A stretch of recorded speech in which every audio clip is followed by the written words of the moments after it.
Hi there, welcome to my Beginner's Bunny Knit Along Part 3.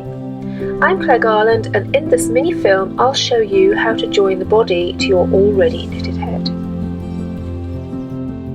Step 11. Okay, you'll need to return to the neck markers. It's between these markers that we are going to pick up and knit stitches for the body.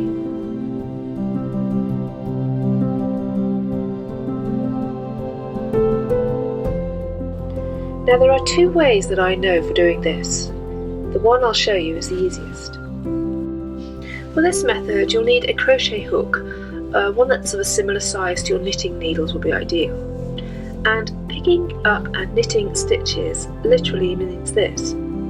With the right side of the knitting facing you, you're going to be picking up stitches from your right to your left. Insert the hook into a knitted stitch nearest the marker on your right. Take the working yarn around the hook and use the hook to draw through the knitted stitch. Leave the stitch on the hook as you insert the hook into another knitted stitch close to, but not the same as the first. The aim is to pick up and knit 8 stitches from marker to marker. I must admit, this is very tricky to begin with, but do persist and it'll become so much easier over time. After you have picked up and knitted, in other words, hooked a loop and pulled the loop through, you now want to very carefully slide these stitches off the end of the hook and onto the knitting needle, ready to purl across.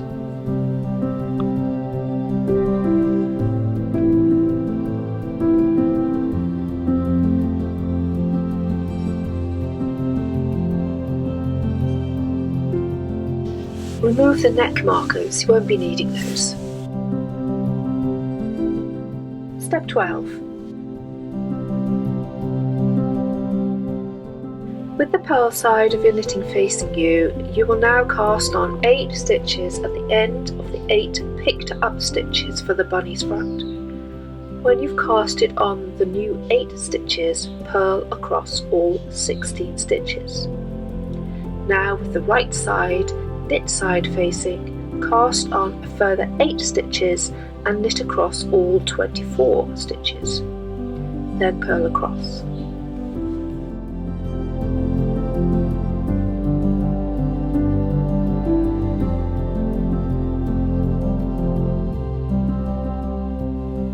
Now to start shaping the bunny's back and front by working the KFB knit front and back increases as you did in stage 1.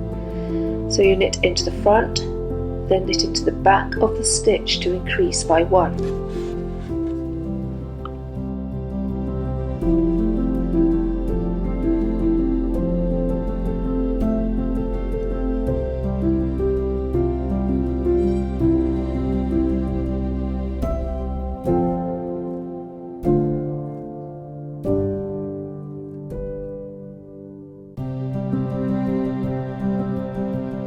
Purl on every other row. I like to use a purl row to count my stitches just in case I've missed adding an increase in a previous row. I can always add another one if this happens, and rest assured it does.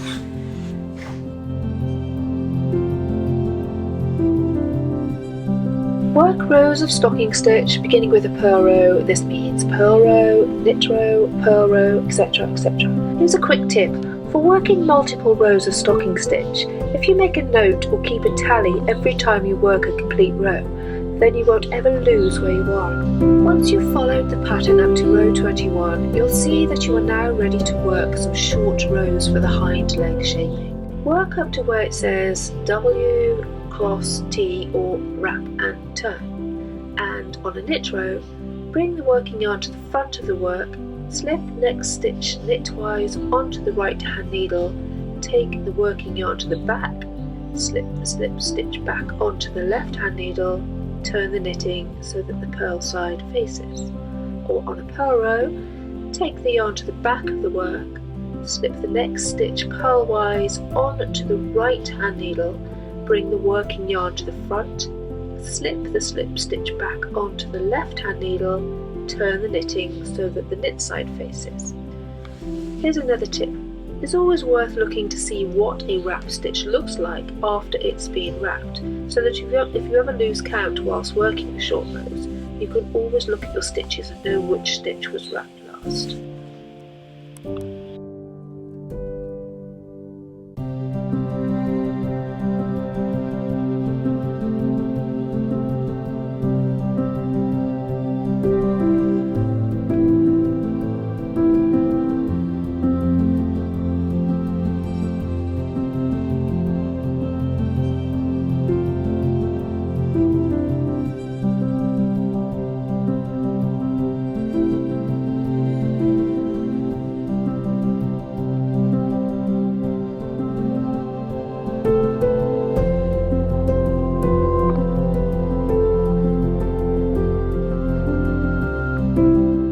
The remainder of the body is straightforward purling and knitting with increased rows in between.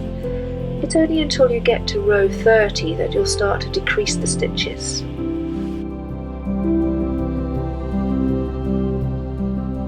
On row 30 you'll notice there are 2 decreases, one at the beginning and one at the end. Both knit 2 together decreases.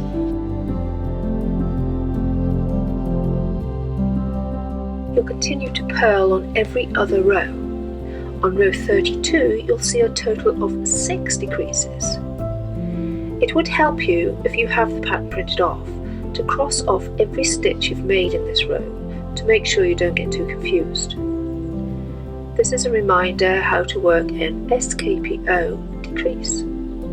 So slip the stitch, knit the next stitch and pass the slipped stitch over and off the right hand needle.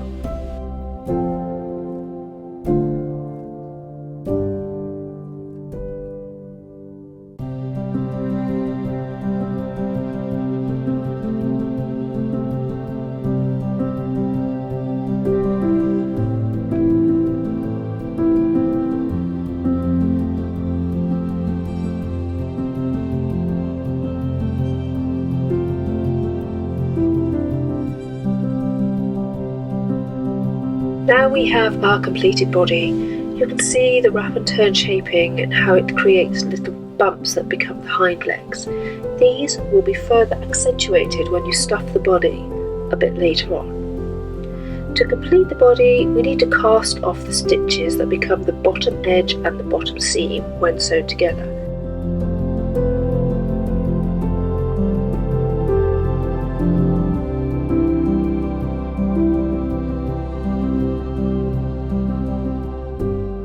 Step 13.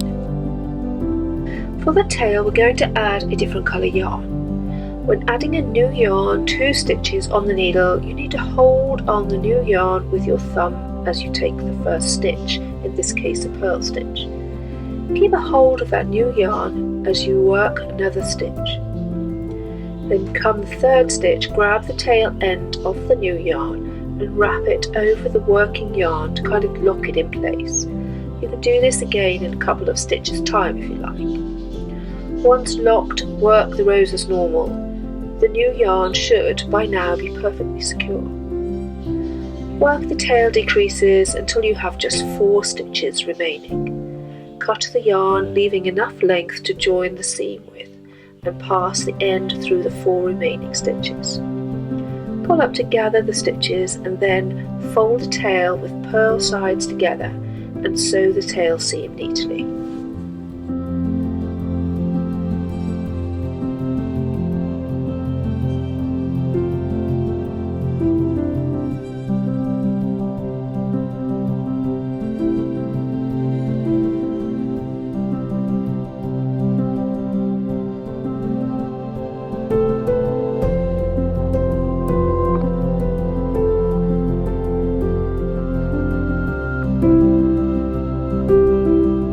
Time to join the front of the bunny's body. I'm going to show you how I mattress stitch the seam. Have the purl sides together as you match the row ends together. It's helpful to place a pin at the top or the neck end of the seam. Cut a length of yarn, thread up and secure one end at the bottom corner of the cast off edge. Insert the sewing needle under and into the first whole stitch on one side. the whole stitch looks like a letter V sort of lying on its side. Pull the needle through, then find the stitch that's adjacent to it on the other side and insert the needle under and into that. Continue to pass the sewing needle under and into each whole stitch, alternating each side. So left side, then right side, then left, etc., until you have got to the pinned edge.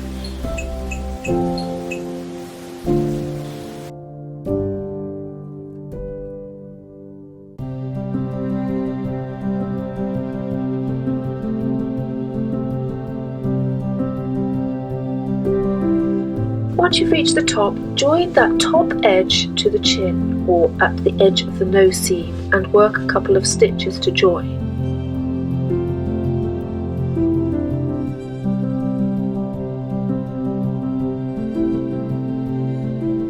Stuff the body through the open end at the bottom seam, carefully sculpting and shaping. You want to make all that knitted shaping work for you. All those increases and decreases are there for a reason. Join along the bottom seam with mattress stitch as before.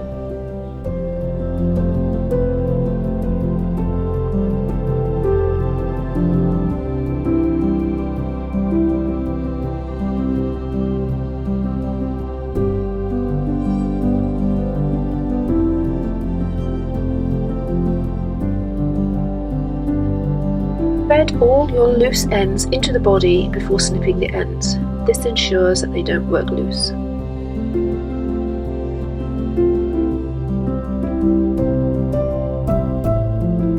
Step 14.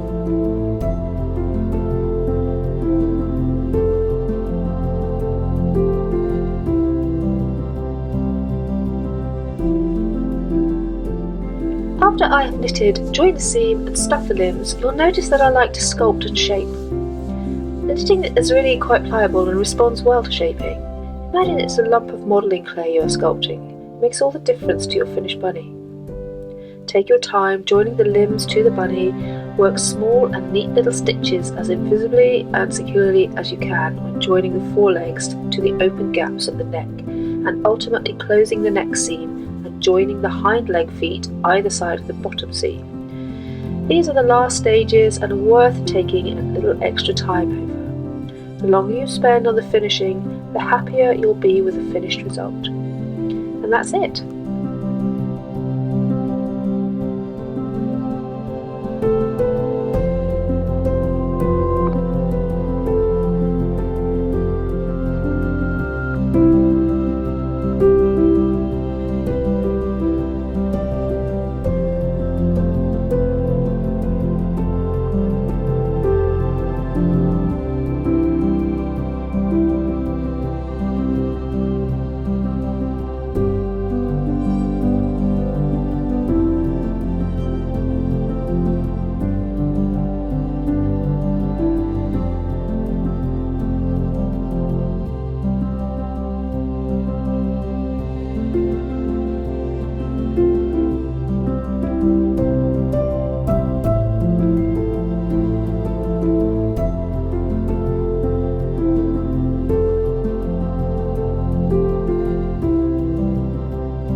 I've noticed that I have created these mini tutorials with the help of my children, May and James, and to them I am extremely grateful.